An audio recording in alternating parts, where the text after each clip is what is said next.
Bien, conocemos la existencia de la llamada función de densidad, o también llamada función de probabilidad. Vamos a ver qué es una distribución normal o de Gauss.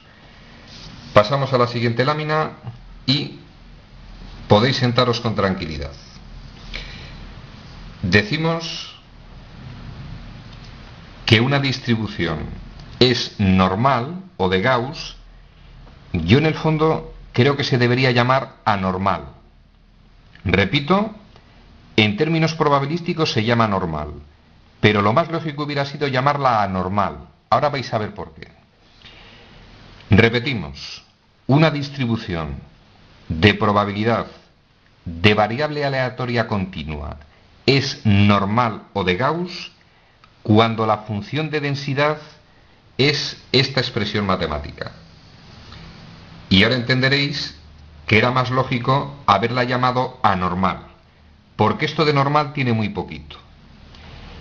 Si la función de densidad es este regalito matemático, 1 partido de la desviación típica por la raíz cuadrada de 2pi por e elevado a la menos 1/2 por el cuadrado de la diferencia de x menos la media entre la desviación típica.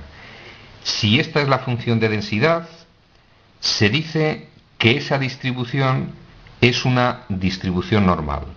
Ahora entenderéis que el nombre más adecuado hubiera sido anormal. Regalito que representa la función de densidad de una distribución normal. Y si analizamos con detenimiento la expresión, como que no debe asustarnos. Mirad, en el fondo la expresión es desagradable, pero si vamos analizando no es tan difícil. Es decir, aparece un 1, es una constante, aparece la desviación típica, es un concepto que conocemos, raíz cuadrada de 2pi, pi es el famoso número irracional, multiplicado por e, número irracional, y elevado a esa expresión. En esa expresión aparece la media y aparece la desviación típica. Es decir, es necesario,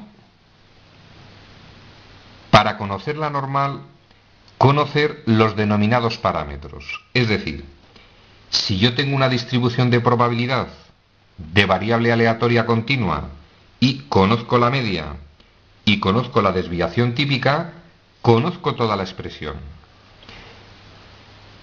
De la misma forma, si recordáis que en la binomial los parámetros que permitían conocer la binomial eran n y p, en una normal los parámetros que permiten determinar la normal van a ser la media y la desviación típica.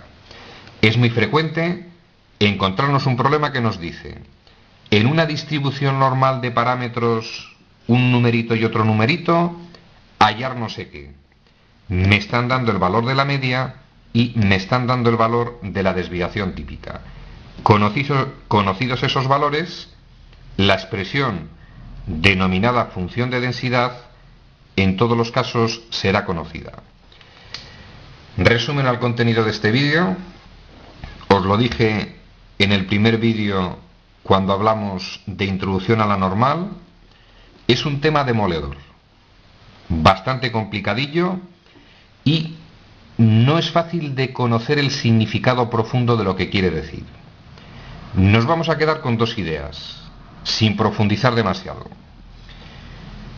En un problema de probabilidad me puedo encontrar que la variable aleatoria es discreta. Caso especial, el de la binomial. Tenemos una formulita para hallar las probabilidades. Segundo caso, que la variable aleatoria sea continua. Existe la llamada función densidad. Para hallar las probabilidades necesito la función densidad. Caso especial, el caso de la normal. ¿Cuál es su función densidad? Esa expresión matemática. ¿De qué depende fundamentalmente? De conocer la media y la desviación típica.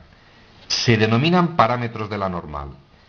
Conocida la media y la desviación típica, esa función matemática es extraordinariamente sencilla. En el próximo vídeo vamos a analizar cuál es la gráfica de esta función y detalle extraordinariamente importante. Ya os adelanto que va a ser una gráfica de este tipo, conocida con el nombre de campana de Gauss. De ahí el nombre de distribución normal o de Gauss. Y necesito la media y la desviación típica. Y el detalle importantísimo que quería resaltar: para hallar probabilidades de distribución cuando la variable es continua, recordad que siempre vamos a hallar la probabilidad en un intervalo. Si yo tomo en este caso el intervalo AB, la probabilidad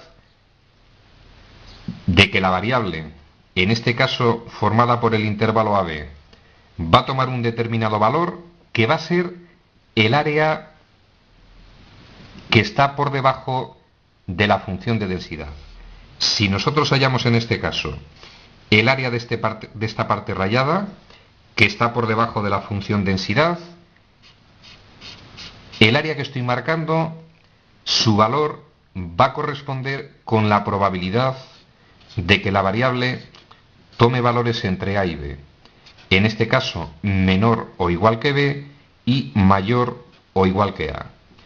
La probabilidad de que la variable tome valores entre A y B va a ser igual al área de esa parte rayada.